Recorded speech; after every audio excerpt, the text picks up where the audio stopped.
নমস্কার বন্ধুরা, আমি সঞ্জিত সরকার আর তোমরা দেখছো ইউথফুল স্টাডি ইউটিউব চ্যানেল। আজকে কিছুক্ষণ আগে 2024 সালের মাধ্যমিক জীবন বিজ্ঞান বিষয়ের যে পরীক্ষাটি হয়ে গেল, সেই পরীক্ষার সম্পূর্ণ প্রশ্ন আমি তোমাদের সামনে তুলে ধরবো এবং ছোট প্রশ্নের উত্তরগুলো করে দেওয়ার চেষ্টা করবো। তো চলো শুরু করা যাক। আর তার আগে বলে নাও তোমাদের পরীক্ষা কেমন হলো। পরীক্ষা তো আশা করি ভালো হওয়ারই কথা। তার কার কেমন পরীক্ষা হলো অবশ্যই কমেন্ট করে জানাবে। তো চলে আসো বিভাগ কয়ে প্রথম যে 1 নম্বর দাগের উত্তর রয়েছে সেটা হবে অপশান ক। 1 নম্বর 2-এ যে প্রশ্নটি রয়েছে তার উত্তর হচ্ছে কিন্তু অপশান গ। 1.3-এ যে প্রশ্নটি রয়েছে, প্রশ্ন পড়ছি না, সময় বেশি লাগবে। 1.3-এর উত্তর হচ্ছে অপশান গ।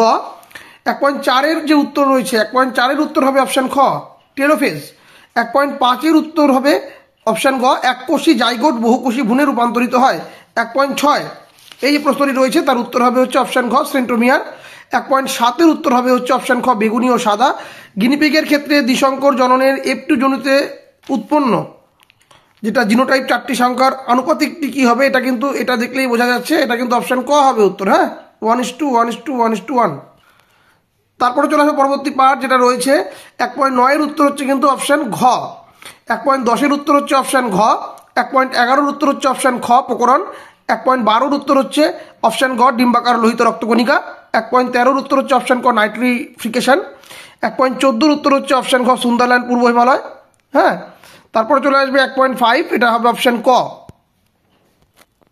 এরপর ভিএসিকিউ অর্থাৎ ভেরি শর্ট আনসার টাইপ কোশ্চেনের যে প্রশ্ন উত্তরগুলো রয়েছে, এখানে প্রথমে শূন্যস্থান পূরণে 2.1-এর উত্তর হবে হচ্ছে সোয়ান, তারপর একটা হবে হচ্ছে অ্যামাইটোসিস, তারপরে হবে বাহক, তারপরে হবে প্রকরণ, এরপরে হবে হচ্ছে তোমাদের মিউকাস, তারপরে ফসফেট। আর সত্য মিথ্যাতে যেটা হবে, প্রথমটা মিথ্যা, দ্বিতীয়টা মিথ্যা এবং পরের পরপর 4টি যেটা রয়েছে 4টি কিন্তু সত্য এসেছে। তোমাদের কী হয়েছে অবশ্যই জানাবে। এরপরে স্তম্ভ মিলন, এটা অত্যন্ত সহজ। এখানে প্রথমটার যে 2.13-এর উত্তর হচ্ছে চ, হৃদস্পন্দন, হার্ট উৎপাদ ও রক্তচাপ বাড়ায়। তারপরে স্বপরাগযোগ যেটা রয়েছে সেটা হবে বাহকের প্রয়োজন নেই। তারপরে ফুলের অবস্থান কাক্ষিক, এটা হবে প্রকট বৈশিষ্ট্য। তারপরে গরম তরল স্যুপ, এটা হবে বিজ্ঞানী হ্যালডেনের মতে বিভিন্ন জৈব যৌগ সমন্বিত উত্তপ্ত সমুদ্রের জল। এসপিএম হবে বায়ু দূষক। অস্থির ভঙ্গুরতা ও অস্থিসন্ধিতে ব্যথা, এটা হবে মানব বিকাশের বার্ধক্য দশা। চলে আসি পরবর্তী পাত্রে বিষদৃশ্য, এটা হবে এডিএইচ। তারপরে পরবর্তীটা হবে জিব্বেরেলিন। তারপরে অ্যান্সারটি যেটা আছে সেই অ্যান্সারটি হবে হচ্ছে থাইমিন। এরপরে যে প্রশ্নটি রয়েছে তার উত্তর তোমাদের লিখতে হবে, সেটা হচ্ছে ক্রোমোজোমে বাহিত প্রচ্ছন্ন জিন হেমোজাইগাস অবস্থায় লক্ষণ প্রকাশ পায়। এরপরেরটার উত্তর হবে প্রচ্ছন্ন জিন এবং প্রকট জিন। তারপরে যেটা হবে সেটা দেহের অতিরিক্ত লবণ নির্গত নিঃসরণ করে উদ্ভিদ দেহকে স্বাভাবিক রাখে।